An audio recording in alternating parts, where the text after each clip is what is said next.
You know, if there's one good thing about everything going on in the world right now, is that it's really given me the opportunity to go back and watch all those films that I missed while they were in theaters. I'm just kidding. There's nothing good about what's going on in the world. But The Invisible Man is really good, so there's that. We all have that to look forward to. Hey everyone, it's me, Aaron. I'm Michelle. This is our post-Geekout reaction for The Invisible Man, which is the fourth attempt at starting up the monster universe again. But this one's actually good. Like, I remember when I heard that they were going to try and do the monster universe again, and they were going to be starting with The Invisible Man, like, my first thought was, dude, you failed so many times. And not just failed, but they've all been so bad. Just so bad. Please stop. Just stop. It's dead. It's done. Don't do this again.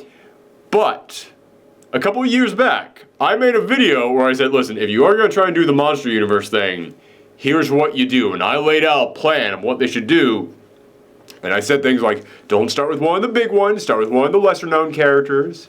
Come in here with not some big name actors at a huge budget, but a smaller budget. And also come in here with big name directors. Like, get directors that the horror audience knows. The actors aren't that important. It's the filmmakers behind it. And I'm looking at this like The Invisible Man. You get in Blumhouse Studios, and Blumhouse always goes cheap.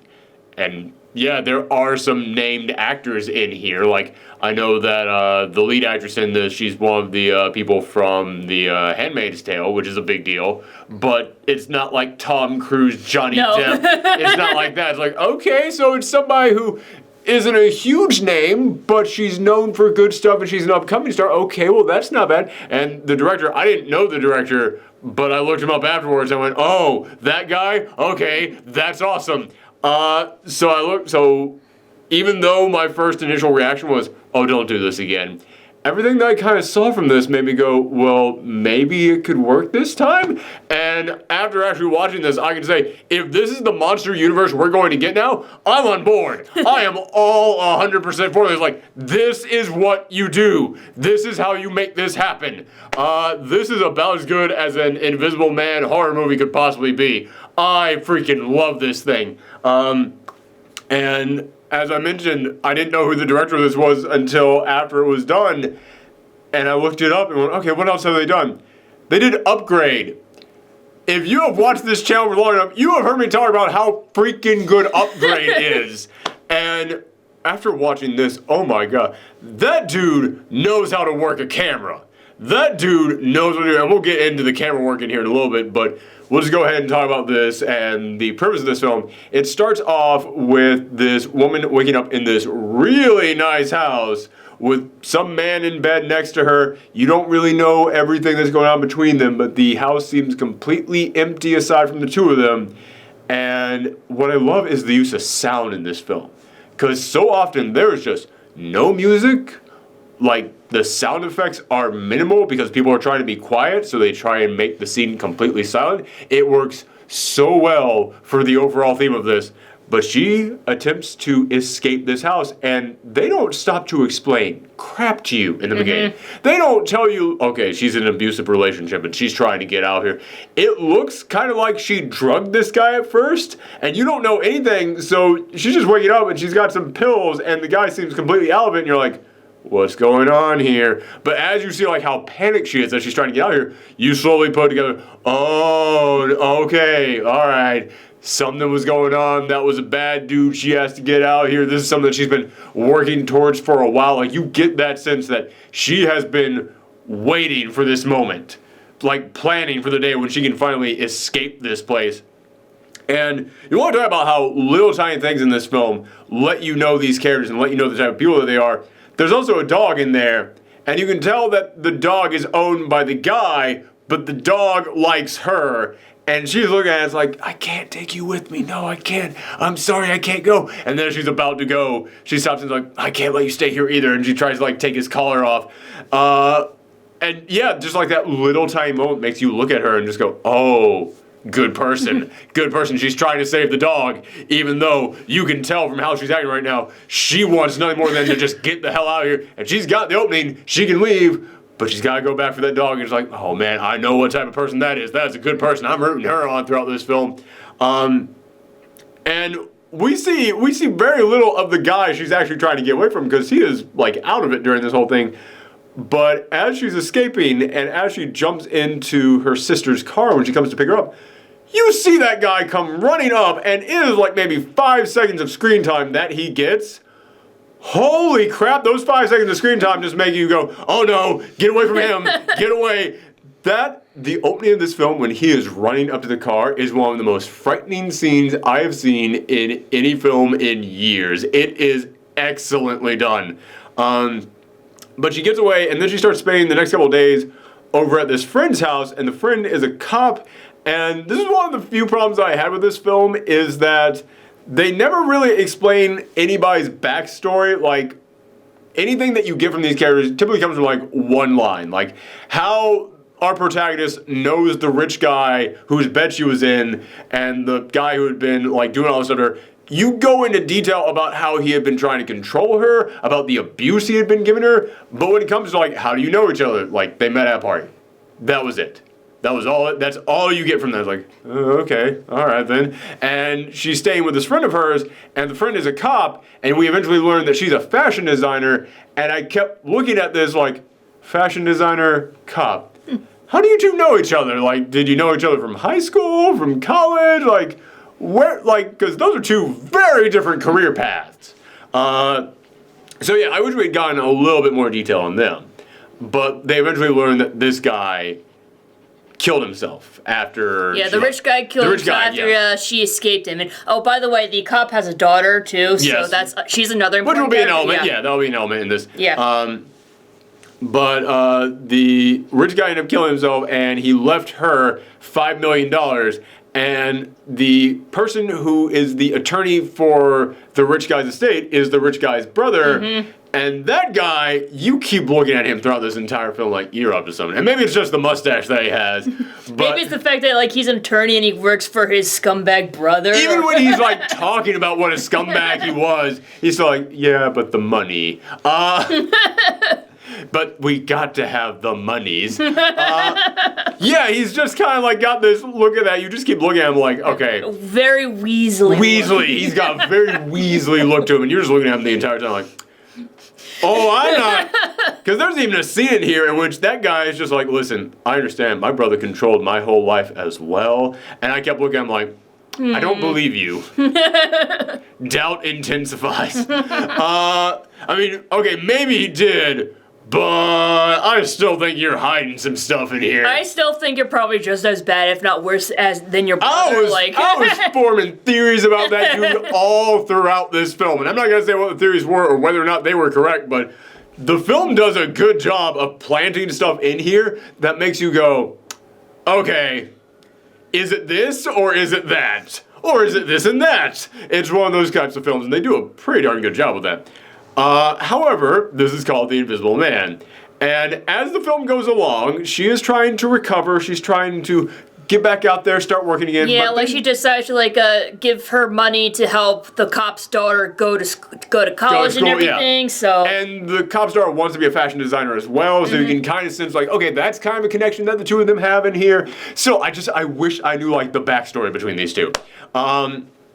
But you do definitely get a sense that it's like, she has to have been around for a while, because if she's a fashion designer and the daughter also wants to be a fashion designer, you can probably tell, like, she was involved with them even when she was, like, a little girl, and, like, probably, like, the daughter probably, like, took influence from her as she was growing up, stuff like that. Mm-hmm. Yeah, so, as I said, I just wish that I knew a little bit more, but the film does a good job of still, when you don't know stuff, you can still kind of get the sense of that there is a connection or how these people are.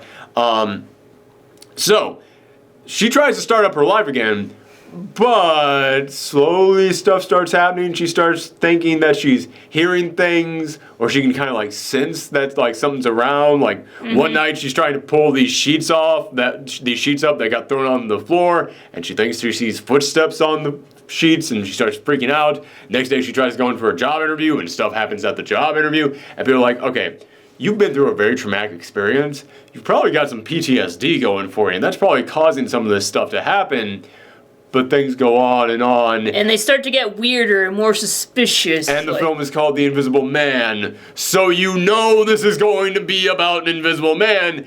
And they eventually reveal, and they reveal this kind of late in the film. Well, not late in the film. It's like maybe halfway through the film. But it seems like the kind of information that you would put in there way sooner. They finally, like, after this stuff starts happening, that's when they reveal what the rich guy was rich for. He was working on light-based technology. He was working on technology that essentially had the ability to manipulate light. And there comes a scene where, after she is convinced that something is happening, like, she's convinced, like, her ex is not dead, and like he's invisible. And that he is like fucking with her. That he's invisible, he is tormenting her invisible.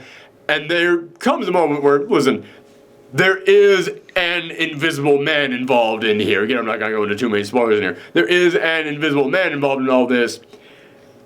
The reveal of the invisible man is so good. It's a jump scare.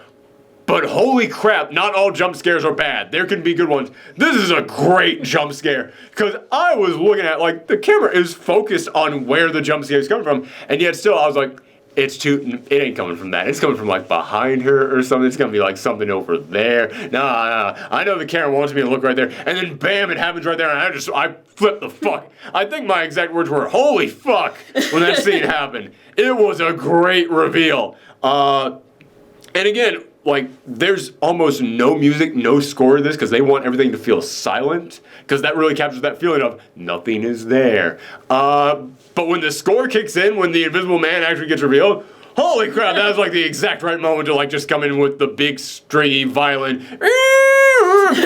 It's so good. But she goes back to the rich guy's house, and I'm going to stop spoiling. I'm going to stop going into details about the story from here, but these are some of the elements that we do need to talk about. She goes back to his house, and they see there is, like, an invisible man suit there, and the suit is like nothing but tiny little cameras everywhere. Yeah. I love the design of that suit, because, I mean, it's so simple. It's not like they designed a superhero costume or anything. No. It's nothing but little tiny cameras everywhere, but it's so creepy. Because they look like little eyes.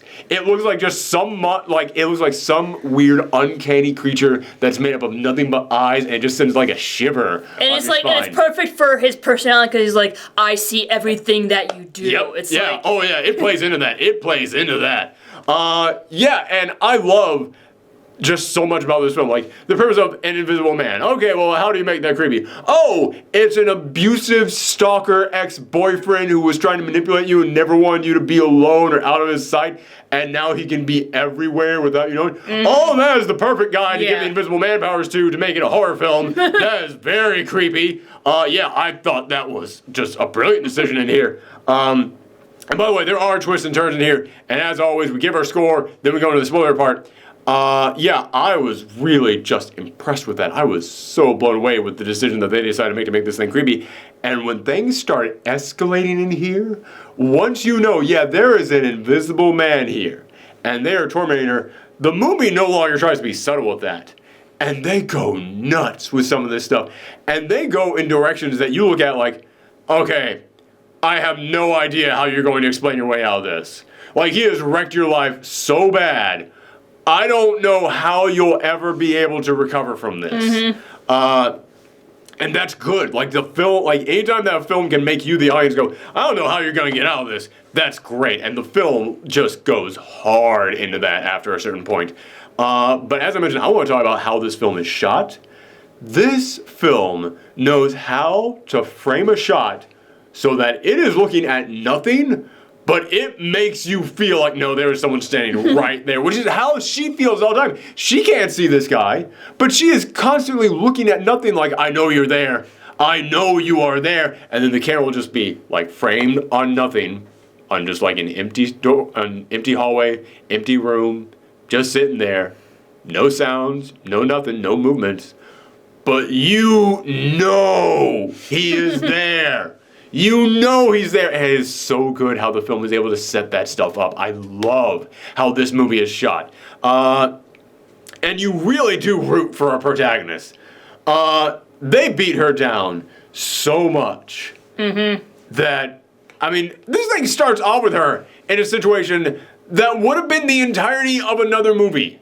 Like, the way this movie starts off about her being in an abusive relationship and trying to leave it, that is like, that is every Lifetime made-for-TV movie or Tyler Perry movie. Like, that is so many movies just right there in and of itself. She's already survived a terrible film, and things just keep getting worse for her. But, like, she does, like, start sounding like she is freaking out. And there's so many times where in a movie, something crazy is happening, and the person who it's happening to, they're just like, this is the exact crazy thing that's happening. Don't look at me like I'm crazy. And you just look at them like, there's so many ways that you could have explained this, that it wouldn't made you sound like you were crazy, and it might have helped get people on your side. With everything going on with her, you look at her just like, I'm amazed you're just not screaming at all times right now. I'm amazed you're able to function on any level at the moment. Yeah, so you do not have that problem in this film. You are rooting for her the entire time in this film. And when it gets up to the end of this thing, again, this is supposed to be the start of a new monster universe. I don't know what plans they have or how they plan on having this thing like link up to any other future films, or even if, like, when they say we're going to do a monster universe, if they even plan on them being connected. But they do plan on them being connected. Oh, I love where this thing, I love where this ends. I think that where this thing ends off, it made me go, I want to see more of this. I've been dominating the conversation mostly. Is there anything you want to say? What is there that I want to say? Sorry, man, this right now. Granted, it's early in the year, and there's not going to be a lot of other movies coming out this year. A lot of them got delayed. But, yeah, so far this is my movie of the year. Easily right now. Again, still early, but, yeah, sorry, so I'm just really jazzed about this thing. But is there anything that you want to talk about? I don't know if there's anything I can talk about that doesn't involve spoilers. Most of the stuff that we want to talk about is spoiler related. Yeah. So let's go ahead and give our score. I'm giving this a 9 out of 10. I'll give it a 9 too. Okay, nice, awesome. All right, so if you haven't seen the film, it's on Amazon right now. You can go, you can watch it right there. I highly recommend it. It's great. Tune out now. Time to get into the spoiler stuff. Okay, so after the invisible stalkerism goes up to 11 on this, she calls up her sister, which, by the way, this is one of the only problems I do have with the stalker stuff in here. There are ways that he's trying to turn her friends against her, and one of the ways is that he sends an email from her email address to her sister saying, like, I wish that you had died instead of him, you're suffocating me.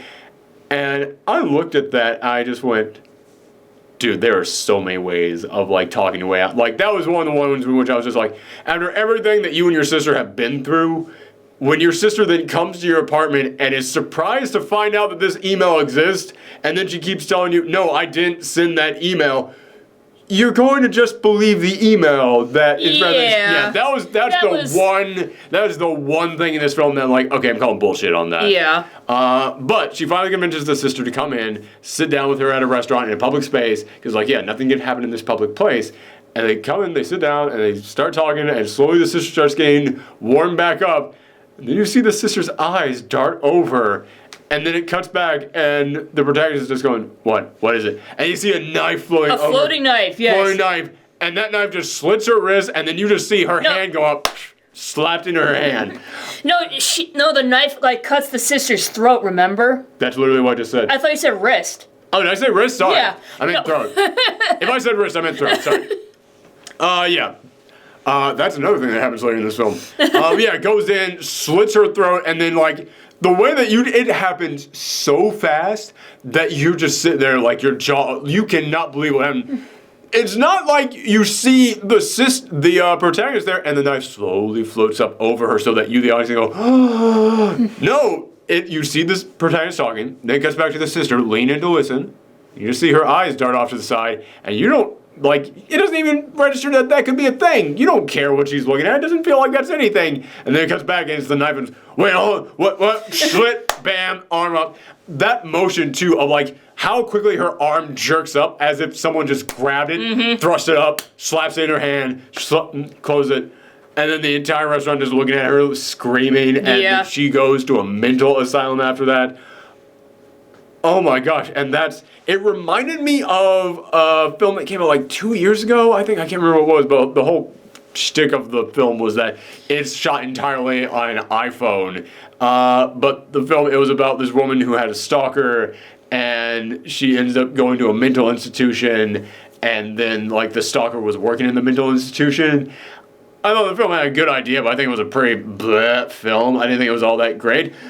This like 10-15 minute sequence of her at the mental institution is more frightening and does all those things that film should have done in this little tiny moment right in there. But she's in there, and she has to figure out a way to get out of there. And man, it is one of those things where the fact that she can actually figure out something to do. And this is after she got like an awful piece of news too, because she finds out the boyfriend she was with, he wanted her to have her child. Yeah.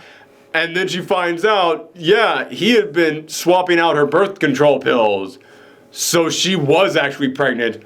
Oh my god! Like, I don't know how far they can beat this character down. Like, if anybody hates this film just for the fact of all the terrible shit they do to the protagonist, I can understand that, because it is nightmarish what she goes through in this film. Oh, and then the Weasley attorney comes back, and he's like, due to your mental state, we have to not give you any more money, but we have a compromise.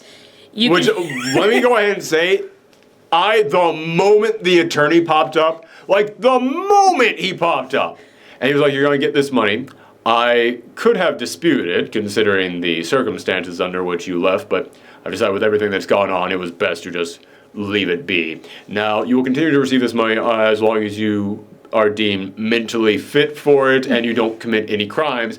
The moment that happened, I went, the brother actually is dead. We're going to think the rich guy actually is dead. We're going to think it's the rich guy. It's going to be revealed as the brother the whole time, trying to basically get the money back from her. That's what's going to happen. And man, I think this movie wants you to think that.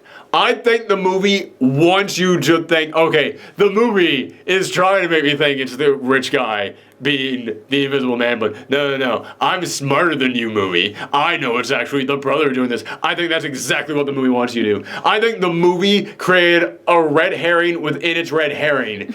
So that way, you look at what the movie wants you to look in one direction, and you're like, I ain't looking in that one direction, I'm looking over here, movie. And then the movie just comes in and goes, psych. Because yeah, the brother comes, meets her there, and then he leans in and goes, yeah, my brother actually is still alive. And if you sign this contract, he can get you out of here, and you can have the baby with him, and the two of you can live a happy life, just completely separated, all just the two of you. Or you can stay here in the mental asylum. And it's like, oh shit, what? Wait, the rich guy actually is still alive? And all that stuff about you just, I was always controlled by my brother. Like, you guys are in on it? Oh. I knew they were in together. Like, that seems to be very obvious. Like, see, to me, again, I was like, nah, the rich guy actually is dead. It's the brother doing it by himself the entire time just to get the money. That's what I thought, 100%. So you were ahead of me on that one. But she sneaks a pin away from him and takes a little bit of like sticky gum that they were using to post up a sign on the lunch tables that she was meeting with him at. She hides the pin in her shower with the sticky gum. As soon as it's lights out that night, she's like, I know you're in here. She goes over to her shower, takes down the pin. She goes, you're not getting the baby. And she starts cutting her wrist. And then the invisible hand comes in, grabs her, gotcha, asshole, starts stabbing him with the pin. And it's one of those sharp-ass fountain pins. yes. And she starts stabbing him, and you can hear like the little cameras getting stabbed there, and he starts flickering on. Yeah. That is such a good effect. That is such a good effect where this inhuman eyeball creature just keeps coming in and out and blinking in and out of existence. It is so good. And she starts trying to escape, and I was like, man, she's gonna try and escape, and all the cops are gonna be like trying to take her down as well as the Invisible Man. No, the cops are like, what the fuck is that flickering thing there? And it starts taking all of them out, and my fear was, okay, she's now going to get blamed for all of their deaths. But that just doesn't make sense to me, because there's got to be cameras and stuff in here, like, showing that she's, like, far away from them, or that a gun is floating in the air. And skipping ahead a little bit in here, they eventually do come in here and they do say, oh, yeah, there were some survivors that night and there's some camera footage. They know that there's something freaky that was following you around. Like, you're being cleared of this. And I was like, thank you, movie. Thank you. There's so often that so many problems in films can just be resolved by, yeah, but what about cameras? What about cameras? Come on. I'm so glad this film did that. But this leads into like this great chase sequence in which he goes and the cop and his daughter, they're now being attacked by the Invisible Man. And she comes in there and man, again, this is one of those things that like the cop, the entire time I kept looking at that guy just going, oh, you're going to die in this film. Because you are way too nice. Like, this is all about a stalker who wants to get this woman back, and you're the nice protective figure who is keeping her safe and being super nice to her, and you got family. You're like checking off all the boxes on this thing. Like, you are definitely going to die in this thing. Might as well have like a target painted on your forehead. Yeah. Like, I was like, man, you're definitely not making it through this film. And he goes racing back and he gets the shit kicked out of him by the Invisible Man. And man, when she pops up, she has just been tormented by this guy for so long. When she pops up there at the end with the fire extinguisher and blast him with it so you can finally see the Invisible Man, oh, it is like one of those badass superhero moments. I love that freaking moment. And then she pulls out the gun, she shoots him, and it's revealed it is the brother. It's like, aha, I knew it. And then it's revealed that the rich guy was still alive, but he was trapped in his own house, like tied up. And she's saying, no, it was him. Trust me, it was him. If he can fake his own death, he can also fake his own kidnapping. Trust me, this was all part of the plan. They were working together on this thing. And she goes in there and she decides to have dinner with him. And she says, I know it was you. I just need to hear you say it. And again, in my mind, I was like, okay, I just need to hear you say it. You're wired, you're bugged, and that's going to be the big reveal at the end of this whole thing. But they didn't make it a reveal. It almost then immediately cuts to her cop friend out in the car outside listening in. And again, I'm so glad that the film realizes how smart the audience is. The film realizes the audience knows this is going to be her trying to set him up to make a confession. So they're like, yeah, why even try and hide that? But he knows it's her trying to do that too. He knows it's her trying to do that too. And he's trying to play off completely innocent. Like, no, I don't know what you're talking about. My brother was doing it the whole time. Listen, I'm so sorry. My brother's trying to... And he is acting all sweet and nice. And here is another great thing about this. Again, it's the little things that can make you, like, read these characters. Because we've had almost no exposure to this guy other than him running up and trying to break open the car window. So now, the only time he actually has a conversation in this film, he's being the nicest, sweetest guy you could imagine. And that is exactly what these manipulative assholes are like. Mm-hmm. These manipulative assholes who, like, they rise up and they become, like, these Fortune 500 billionaires, but then they're complete sociopaths in their private lives. Yeah, you can't be a complete sociopath in your private life and not know how to fake it for the camera. This guy knows he's on camera right now. So he knows that, okay, yeah, I'm just going to go in here and like, okay, I know you're trying to record me. I'm going to put on my nice guy voice that I do for all the interviews out there. Man, you can just look at that and you just know. You know what it has been like to be her, living under this guy for so long. Like, I'm trying to tell you people, he's got me captured here in his house. He won't let me leave. It's also, like, he has cameras in his own house. He's got cameras in the own house and he knows about them. But also, like, he's trying to convince her, no, it was you. It's your fault. It's this person's fault. That's another sign of like the manipulative guy. It's like, no. Something is wrong with you. And he's coming in there with that like snake oil salesman tone, just trying to like mess with her. And it's such a great job. In like that little moment, you can read so much about this guy. And he will not admit to anything. So she just goes, all right, I'm going to go powder my nose. Earlier on in this film, we saw her find a suit, an invisible person. Yeah, the invisible suit. Yep, the invisible suit, but he was also still wearing it, so there's two suits. She grabs the suit, hides it somewhere in the house, and I kept looking at that just like, okay, you grabbed it, but you didn't take it with you. You hid it somewhere in the house. Why? Why is that important? And I understand, like, she was being chased at the time, so she didn't have time to take it with her. She had to hide somewhere in there. I was like, well, that's the thing you set up and you just never came back around to. Like, and it also makes sense that there's two suits because it's the rich guy and his brother. So. Yes, exactly. Like, it was both of them being the invisible person, so it makes total sense. So she then takes the suit, and she probably has, like, 3 or 4 suits. When you actually do the math on this thing, like, he was there in the hospital torturing her that night, and then the brother went out there and killed someone, and there was the suit that was in the place. Yeah. Yeah, but of course, there's going to be prototype suits all over the place. So she goes to the bathroom, and then you just see him on the camera footage from his house, which, the moment they showed the camera footage inside his house, I thought to myself, oh, she's gonna, like, get him to, like, do something terrible, but it's gonna be, like, slightly off camera, so she gets blamed for it or something, like, oh, no, everything's working against her. But I knew it was gonna happen, because Man, you ran into this film more than I did, yeah. It's like, because I remember that she specifically put the invisible suit in the bathroom, so when she went into the bathroom, it's like, oh, I know what she's gonna do. She's gonna put on that suit. I thought that was a plot line they just dropped. I completely thought they just dropped that thing. But yeah, she goes in there and she, like, comes back out, kills him. The same way he killed her sister. Yeah, made it look like his hand was taking the knife and cut his own throat. And it was all there on camera. She was off camera. And then she comes riding back out dressed normally, but she knows to stand right off camera. And just like, so that she's like looking at him like, yeah, take that, motherfucker.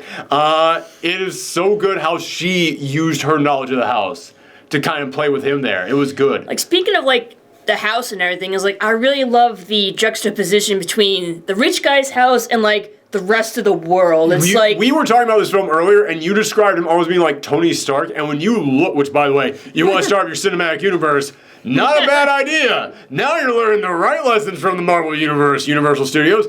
But yeah, when you look at his house, it's a freaking, like, Tony Stark house. Yeah, it's, like, very, like, abstract, like very modern, and it's, like, almost, like, cold. Sleek, cold, perfect. Yeah, meanwhile, like, when she escapes and goes to the cop's house, like, it's warm and cozy. It is a and house. It's, like, it's an actual house in an actual neighborhood. It is a place where you chill on the couch. Yes. Yeah. That's a great thing to point out. I haven't even thought about that, but you're right. She killed him, and then this thing ends with her, which, by the way, when we saw her take that suit, both of us, like, we talked about this afterwards, both of us thought, okay, it's gonna come down to her in the invisible suit fighting him in the invisible suit. Like, maybe when you have the invisible suit on, you can see other people in the invisible suit, so she's gonna have to put it felt so like this is all going to lead up to a fight between two invisible people, which could be a cool thing to see, like, stuff just being picked up and thrown, and, like, one suit flickers over here, then disappears, and then another suit flickers over there, and you're just trying to, like, move the camera around, like, trying to figure out who is where. I can see that being kind of a cool thing, but it doesn't really match the suspenseful horror show. Yeah, like, that'd be for more like an action movie or something. This is such a better thing to do with that. This is so much better than what we thought they were going to do. This thing ends with the cop running up, and he's just like, Are you okay? He goes, he killed himself. It didn't sound like I have it on recording, you talking. It didn't sound like he killed himself. And she goes, he killed himself. And then he looks down into her purse, and he sees the invisible suit rolled up there and goes, what did it sound like happened in there? And he's just there kind of like the guy who has been like the supportful guy, the guy who was trying to help her, he is now looking at her like, oh shit. And he goes, it sounds like he killed himself. That's right. Yeah, it's like you said before, like, we are constantly rooting for the protagonist this whole time, but it's like at the end, it's like, she has been so broken down. I describe this as a great supervillain origin story. Yeah, she's been so broken down that she's like, snaps at any moment. Now she's the one who has power. Yes. And she has not had power ever. And she has had power, like, from other people, like, hoarded over her the entire time. Like, people have been using their power over her, and now she's finally got. And I've always said the best supervillains out there are the ones whose origins you can understand. After everything that happened to her in this one, if she just becomes like some crazy sociopath just using this power, like she wants to get a job in the not modeling agency, but the fashion design agency, and it's like, oh, someone else got the job? Invisible suit on, make them go crazy and quit. Like, you understand after everything she's been through. I'm not saying you agree with her decision to do it, but you go, dude, if anybody out there deserves to snap and go evil, it's you. You've gone through so much. And yeah, I love that because, as I said, this is supposed to be the start of their new monster universe. And I don't know if that means that they're going to make films that are connected to each other, that exist within the same universe, but never mention each other, if these characters are ever going to return. But if these characters are going to return in some way, shape, or form, I kept thinking, well, the monsters are the ones that are going to have to return. I don't want the serial rapist to be the guy who returned. Like, don't get me wrong. Great creepy villain. Super creepy villain. A, like, living nightmare of a human being. But if you're creating a monster universe, you kind of want the monsters to be characters you want to continue following the adventures of. I don't want to follow the adventures of that guy. That guy is horrible. Oh, she's the Invisible Man now? Oh. I spent an entire film rooting for her. I know her motivations. I know where she's coming from. Okay. I'll follow another movie starring her. If you want to have the Invisible Man meets Dracula and it's just her, okay, I'm down with that. Oh, all right, I'm all on board with this. This was genius. This was so flippin' smart. And again, I don't know if they're going to have these characters return and if they're going to have them like interconnect and meet up with each other. But if they are, oh yeah, her. She's the one I want to follow. Man, that was so smart of them. Because it's not like at the end of The Mummy, the last time, in which, spoiler for that film, Tom Cruise becomes the Mummy, but he's just like a superpowered guy, and he's going to travel the world with his new mummy powers. I'm like, fuck off with that shit. That's not, no, you are not a monster. You're just somebody you're just a superhero now. She's a monster at the end of this. But she's a monster whose further adventures I totally want to follow. Yeah, this was perfect. This was so good. Yeah, man, and again, I know it didn't make that much money in the theater simply because of everything that's going on and it had to be taken out of the theater quick, but made a lot of money its opening weekend. And this is a Blumhouse film, so it obviously didn't cost a lot of money either. It probably already made its money back. And also, yes, Peach, hey. And also with the on-demand stuff, I'm sure a lot of people have been buying that on demand. Oh, yeah. Yeah, man, it definitely made money. It definitely had to have made its money back. So, yeah, I cannot wait to see what comes from the Monster Universe. It is so good to have the Monster Universe working now. If you can get another one in a row that's actually good, great. You're running. You're off to the races. I'm so happy about this. I really want to see what they do with this. But yeah, this film, it's so good. So good. Even Peach likes it. But thank you guys very much. Come back later today for the exact opposite of what we just talked about. Trolls World Tour. And by that I mean not as in a bad movie. No. Just in terms of tone. Yeah, thank you guys very much for tuning in. Come on next time. Bye. Bye. Yeah, Peach.